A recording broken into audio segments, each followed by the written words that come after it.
Hi, it's the 11th of September, and today we're going to be looking at the astrology for today. After yesterday's well-received thank you video about a sneak preview for 1925. 1925, 2025. If you haven't seen the video, then I recommend you do, because it is, I think it's quite good. I shouldn't say that, should I? Well, we all know who this is, right? she's here. Right. Okay. So as soon as I start the video, she wants to be there staring at the screen. So she's sat here now, you see her, and she's staring at me on the screen. Okay, fine. Let's just go and share the chart, otherwise we should just get involved with kittens again. Right, here we go. Okay, now about 8 hours before I post this video, so you will have to look at the time I posted it in your neck of the woods, and then work that out. So it was about eight or 9 hours ago, whatever that is. Something quite interesting, I think, was happening, because the Saturn-Jupiter square, which is now 5 degrees apart, but that's still a square. Anything involving Saturn needs to be at least 10 degrees before it breaks up. Anyway, and the sun over here and the moon over here, right? So those 4 points, Sagittarius to Gemini, one axis, and then Virgo to Pisces, the axis crossing it. So now we have a cross. All of those 4 points are on what we call the mutable cross. So the mutable cross consists of the zodiac signs of Virgo and Gemini, Pisces, and Sagittarius. With all 4 zodiac signs having a planet in, and then the planet in each of them making contact with the planets in the rest of the square, we have what we call a grand cross in the sky, which is quite important, and it introduces to the atmosphere, or to our environment, something quite unique, really, because it's only in those opportunities that we get the opportunity to experience one of the three crosses, one of the three possibilities to have a grand cross. So we've got a possible cardinal cross, mutable and fixed. We have cardinal, fixed, and mutable arrangements of planets, where arrangements of zodiac signs, where 4 zodiac signs are in a 90-degree angle to each other, so in a cross in the sky.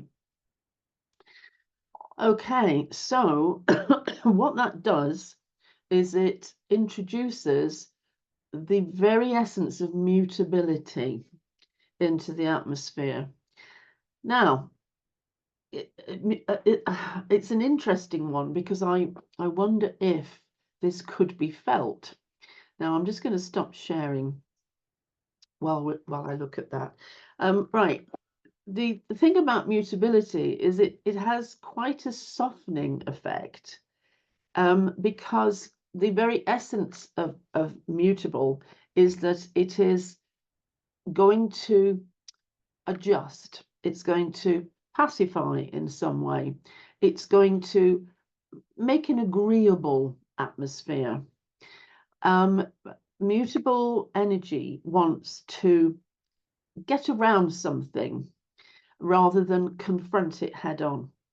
It wants to make a kind of peace. It wants to get round the round table, and it wants to introduce an element of adjustment, or bartering, or exchanging, that will bring about some kind of okay, some kind of possibility. I suppose it's like when you get an agreement in industry for arbitration, and so two sides start to look and see what agreement can be reached, you know, what is flexible, what is not. So it's this flexibility that allows something to come about because people aren't taking a belligerent stance. Okay, so now if you think about that, then that's an unnoticeable energy, really. We will remember things where somebody was belligerent or something was extraordinarily fixed or wouldn't give way. We'll remember that because it introduces an element of discord, discontent, where we feel angry sometimes or thwarted. But when things just cooperate, when they just slide, when they just happen, when doors open and something is agreeable to all sides, it's not remarkable, is it? We don't notice it. It's just, okay, that worked, and on we go. So I think it could be missed. However, the energy is still live. It is still, as I speak, it is still live. And it offers an opportunity to settle things, to come to agreements, to reach an understanding where something can happen.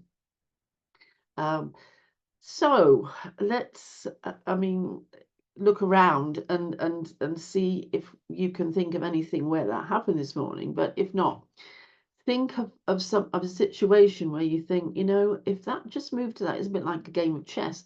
Just put that piece there and that piece there, then those two people might benefit by having, or this situation might benefit. We're still in that energy, and so it's perfectly possible to do it now. So that's a nice piece of astrology, isn't it? Having this this agreeable energy which allows and facilitates. I think facilitates is a great word. I couldn't think of it earlier. Okay, so I'll just go back to the share before we end. There we go. Okay, so we've looked at that. The moon is in Sagittarius, as I said. We've got a sort of a balance in the sky really here, because Sagittarius is in yang or masculine energy. Libra, where Venus is in yang or masculine energy. We have some feminine in the sky because we've got the Virgo Pisces axis highlighted, and that is feminine energy. Mars in Cancer is providing some yin energy too. So we don't have a heavily unbalanced sky, if you see what I mean. It is all quite sort of equal as in equilibrium, which is great. I think that's all good. I'm just going to say thank you. I'm just going to try to stop the share. There we go. There we go. So thank you very much for listening. I hope that was okay. And I will see you tomorrow. Okay, thank you ever so much. And I'm sorry about this kitten. Little Tilly, you're going to have to be locked out when I'm recording the videos. No, you will have to be. Sorry.